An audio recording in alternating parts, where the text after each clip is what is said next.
Bonjour, nous sommes Gérald et André, et bienvenue dans l'Académie du Gros Son. Yes. Aujourd'hui, nous allons vous parler de comment choisir un DAW, autrement une station audio numérique. Ce qui est important à savoir, c'est que la station audio numérique, c'est le programme central dans lequel vous allez enregistrer toute votre musique. Donc c'est un peu le cockpit de votre home studio.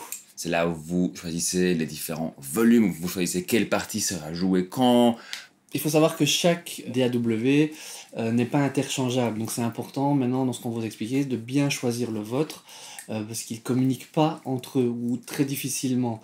Donc chacun a des philosophies différentes et c'est un petit peu fermé. Donc voilà, il y a différentes choses qu'il faut regarder pour bien choisir le vôtre. Maintenant après, une fois que vous l'avez, voir il y a différentes versions. Vous pouvez commencer sur des versions de base, juste pour voir si ça vous plaît, sachant qu'à chaque fois que vous faites une mise à jour, vous voulez passer sur une version plus grosse. De toute façon, en général, vous avez une petite réduction, un prix avantageux, mais l'important, voilà, c'est dès le départ de choisir celui qui correspond le mieux à ce que vous voulez faire. Voilà. Alors, pour vous donner un peu l'idée de ce qui existe, nous avons choisi 5 DAW principaux sur le marché. Les plus courants. Les plus courants, ouais. Voilà. Nous avons Pro Tools, nous avons Logic, Cubase, Ableton Live et Reaper. Donc ce qui est important quand vous choisissez votre DAW, c'est de vous poser certaines questions pour trouver celui qui vous correspond le mieux. La première question à se poser, qui peut être un peu bateau, mais c'est de savoir sur quel système d'exploitation vous êtes. Par exemple, Logic, lui, ne fonctionne que sur Mac OS. Donc si vous êtes sur Windows, en général, tous les logiciels dont on parle fonctionnent sur les deux, sauf Logic qui, lui, ne fonctionne que sur Mac OS. Une autre chose à regarder, donc, quel programme et quelle banque de son arrive avec votre DAW. Donc il y a certains DAW, comme par exemple Reaper, qui n'en a pas du tout, par définition, et il y a de l'autre côté Cubase, qui vient avec énormément de banques de sons, d'instruments virtuels, de différentes choses pour vous aider à être créatif pour votre musique. Donc en fait de pouvoir construire des morceaux finis chez vous à la maison, sans devoir enregistrer une vraie batterie, sans devoir nécessairement avoir un orchestre de 60 personnes à votre disposition. Moi, ça rentre pas dans mon salon, donc c'est mieux d'avoir quelque chose, effectivement. Pour moi, c'est un peu difficile aussi. J'avoue, un violon à la fois, ça va, mais... Voilà. En fonction de votre profil, de ce que vous voulez faire en musique, vous allez peut-être en avoir besoin ou pas du tout. C'est peut-être pas du tout intéressant pour vous. Regardez un peu, enfin, posez-vous la question. Donc, tous ces programmes arrivent avec des plugins et des instruments virtuels. Regardez un peu ce qui se fait. Certains de ces programmes ont des versions un peu moins chères, voire même gratuites, mais qui sont souvent assez limitées, notamment en nombre de pistes, pistes audio, pistes MIDI, pistes instruments. En fonction de vos besoins, de nouveau, si vous êtes juste un singer-songwriter avec votre voix, votre guitare, vous n'avez pas besoin de grand-chose. Par contre, si vous voulez enregistrer votre groupe complet, bah là, tout de suite, on sera assez vite limité sur certains programmes. Donc, regardez ça aussi. On va vous mettre un petit comparatif tout à l'heure. Ouais. Et dernier truc, bah, c'est chaque de ces DAW a une architecture, un feeling bien spécifique. Ils ont été pensés d'une certaine manière. Donc voilà, n'hésitez pas à aller vers celui qui vous paraît le plus naturel. Ouais, exactement. Dans les autres paramètres qui sont importants pour regarder, bah forcément c'est le prix. Mais voilà, ça sert à rien d'aller mettre une fortune, surtout si vous commencez, vous avez une petite carte son à 100-150 €, ça sert à rien d'aller acheter un programme à 2500 €, faut rester cohérent. Chaque programme a un profil et une façon de travailler un peu différente, donc il faut voir un petit peu ce qui correspond à votre profil. On va rentrer dans le détail, mais en gros, il faut retenir que Pro Tools, il y a un côté un petit peu plus chirurgical, détaillé, qui est vraiment plus fait pour le côté un peu ingé son. Vous avez des programmes comme Cubase ou Logic qui sont plus pensés pour des musiciens, parce qu'ils viennent, voilà, ils sont plus faciles d'utilisation, ils sont déjà fort fournis. Vous avez Ableton, qui lui a une philosophie complètement différente. Il est vraiment pensé pour tout ce qui est plus contemporain dans le côté musique électronique, musique urbaine, plus orienté pour l'utilisation en concert, en live. Et alors le dernier, c'est Reaper, qui est pas le plus facile d'utilisation parce qu'il permet beaucoup de choses, mais c'est celui qui est pour les plus bricoleurs d'entre vous. Voilà, je vais dire, quoi. Voici un petit comparatif visuel de tout ça. Hop. Ce comparatif, vous pouvez aussi le retrouver évidemment dans la description avec un lien dédié. Tous ces programmes, enfin la plupart de ces programmes ont plusieurs versions sur le marché. Donc c'est pas seulement le choix du programme, mais aussi le choix de la version qui vous intéresse. Évidemment, les prix changent et les options qui viennent avec changent avec ce prix. On va d'abord parler du premier tiers des options, la version gratuite ou amateur, entre guillemets évidemment. Nous avons Pro Tools First, qui est gratuit, fort limité, mais à disposition de tout le monde.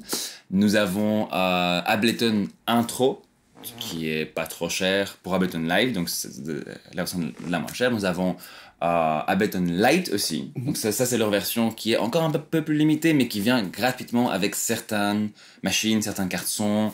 Voilà, si votre carte son vient déjà avec, essayez d'abord ça. Ça se trouve, c'est exactement ce qu'il vous faut. Oui, tout à fait. Nous avons ensuite le Cubase Elements, qui n'est pas gratuit, mais dont une version d'essai existe de 30 jours. Donc, n'hésitez pas à télécharger, juste regarder un peu à quoi ça ressemble. C'est vraiment cool. Et Logic, qui n'a pas vraiment de version gratuite ou des versions d'essai, mais par contre, si vous avez un Mac, vous avez aussi GarageBand. GarageBand, c'est la version simple de Logic. Okay. Elle est fort limitée, mais c'est la même logique des logiques. et c'est la même façon de travailler. Visuellement, ça se ressemble énormément aussi. Certains programmes ont une version un peu plus avancée. Chez Ableton, on retrouvera la version standard. Donc, quand je dis plus avancée, c'est juste par rapport à ces versions de base, c'est juste les possibilités qui augmentent en termes de plugins, d'instruments virtuels qui sont fournis avec, du nombre de pistes. Ben voilà, c'est le cas d'Ableton standard. Vous avez la version Pro Tools, qui c'est vrai que la version First est quand même relativement limitée. La version Pro Tools, qui s'appelle Pro Tools d'ailleurs, c'est la version standard, mais elle s'appelle Pro Tools. Il n'y a pas de nom dédié. Dédié. Donc il y a la First qui est la plus petite, il y a l'Ultimate qui est la toute grosse, et la normale elle s'appelle Pro Tools. C'est celle que moi j'utilise professionnellement tous les jours. C'est une version, moi j'ai aussi une version de Pro Tools, du Pro Tools, qui permet déjà énormément de choses en fait. Tout à fait. Et le troisième, c'est Cubase Artist, qui est, voilà, comme par rapport à l'autre, à Element, qui est un petit peu plus nouveau, qui offre plus de possibilités, plus de sons, plus de pistes. Tout à fait. En dernier lieu, nous avons le troisième tiers de ces programmes, les versions pro ou les plus avancées, d'une manière ou d'une autre. Comme par exemple l'Ableton Suite, donc c'est la version la plus complète, avec pas seulement Ableton Live, mais aussi plusieurs autres programmes, énormément de banques de sons, etc. La Pro Tools Ultimate, donc c'est la version la plus chère de Pro Tools, qui elle par contre, on vous la conseille pas parce qu'elle est vraiment très chère. Les possibilités qu'elle permet ne sont réellement utilisées que dans la post-production de films, genre de choses qui sont pas vraiment pratiques en musique, donc vous inquiétez pas trop. Et il y a la version Cubase Pro, qui elle c'est un peu comme Ableton, c'est la même chose que Cubase, mais avec encore plus de possibilités, encore plus de sons, encore plus de plugins, etc. Voilà, et donc il y en a deux, si vous avez bien noté. Je ne sais pas si vous écoutez ce qu'on a dit depuis le début, mais si vous avez pris note, vous avez dit, mais il y en a deux, vous n'avez pas parlé. Il y a Logic et il y a Reaper, parce que eux, en fait, n'ont qu'une seule version. Donc il n'y a pas de version moyen, débutant, pro. Voilà, ils n'ont qu'une seule version. Logic, on pourrait effectivement dire que GarageBand est une espèce de pré-Logic. Voilà, si vous voulez voir un petit peu en tout cas l'architecture, mais voilà, dans cela vous n'avez droit qu'à une seule version. Et je rappelle toujours que Logic ne fonctionne lui que sur Mac OS. C'est ça. Pour Reaper, un petit truc quand même, Reaper est payant, mais peut être utilisé en test éternel. Donc voilà, on vous conseille toujours de payer pour les programmes que vous utilisez, évidemment. Ceci dit, s'il vous plaît, voilà, vous pouvez le télécharger tel quel, l'utiliser pendant un petit moment, voir si ça vous plaît avant de l'acheter. Et c'est le moins cher également. Ouais. Et de toute façon, il propose une version d'essai de 60 jours, je pense. Je crois, oui, c'est ça, oui. Voilà. Alors, donc tous ces programmes, en fait, sont quand même pensés assez spécifiquement pour un certain profil de personnes l'utilisant. Donc, on va d'abord parler de Cubase, Logic et Reaper. Pourquoi ? Parce que on retrouve un peu la même façon de faire les choses. Ces programmes pensaient beaucoup pour les musiciens ou pour les compositeurs, créateurs. Donc on est moins dans l'aspect ingé son purement. Alors, donc Cubase, très complet.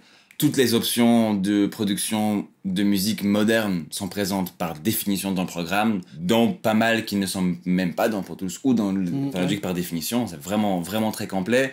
Du coup, qui dit complet dit aussi un peu complexe. Tout de même fort facile à prendre en main et avec beaucoup de vidéos éducationnelles qui existent pour Cubase. Logic, c'est un peu le même combat, mais pour Mac.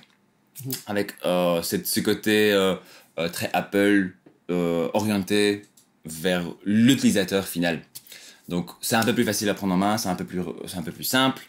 Certaines options qui sont là mais qui sont cachées par définition, voilà, pour vous faciliter la prise en main.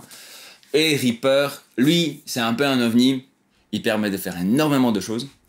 Très facile à prendre en main pour des choses simples, mais par contre dès qu'on veut faire un truc un tout petit peu plus complexe, souvent ça demande des connaissances presque de programmateur parce que vous pouvez tout programmer dessus.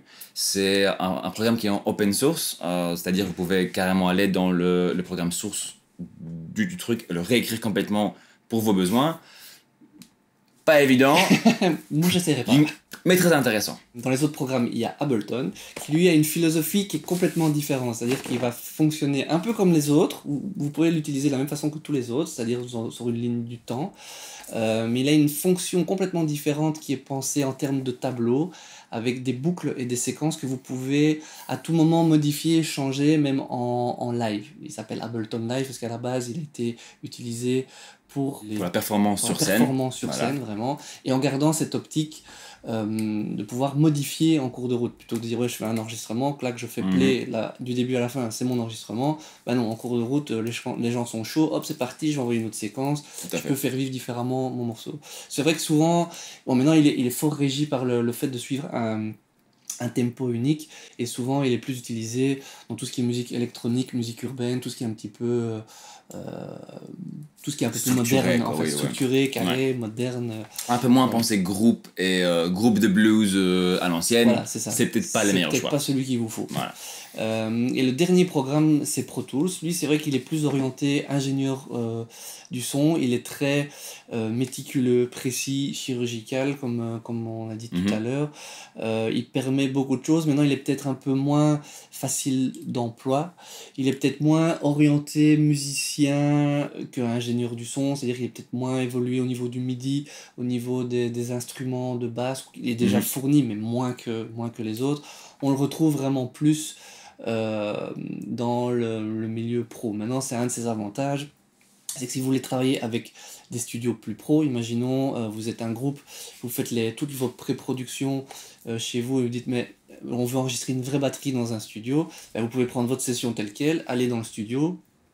Il faut que le studio évidemment ait bien souvent, comme c'est un standard, ce qu'on appelle un standard, vous allez le trouver, vous enregistrez vos batteries là-bas, vous reprenez vos sessions telles quelles et clac, vous pouvez continuer à travailler. Donc voilà, ça c'est un petit peu, on a fait le tour des différents programmes avec le profil de chacun. Il est important de noter que n'importe votre choix, donc on a dit que c'est important de choisir, oui, n'importe le choix, tous ces programmes font un peu la même chose. Ouais. Il n'y en a pas un qui sonne mieux que l'autre, il n'y en a pas un qui est particulièrement plus puissant que l'autre. Chacun de ces programmes a ses adeptes et ses ennemis.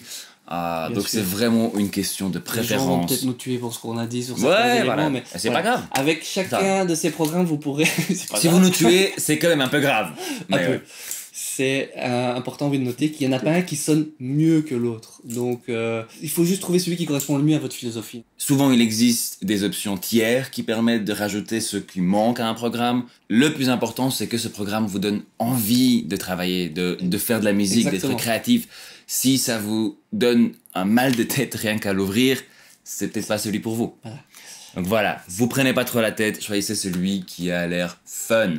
Voilà, et ce qui est important, c'est que vous pouvez aller voir des vidéos, des tutoriels, vous pouvez utiliser toutes les versions, en général ils proposent tous des versions d'essai. Donc essayez, trouvez celui qui vous convient le mieux et celui qui vous donne surtout envie de faire de la musique. Merci beaucoup d'avoir suivi cette vidéo avec nous.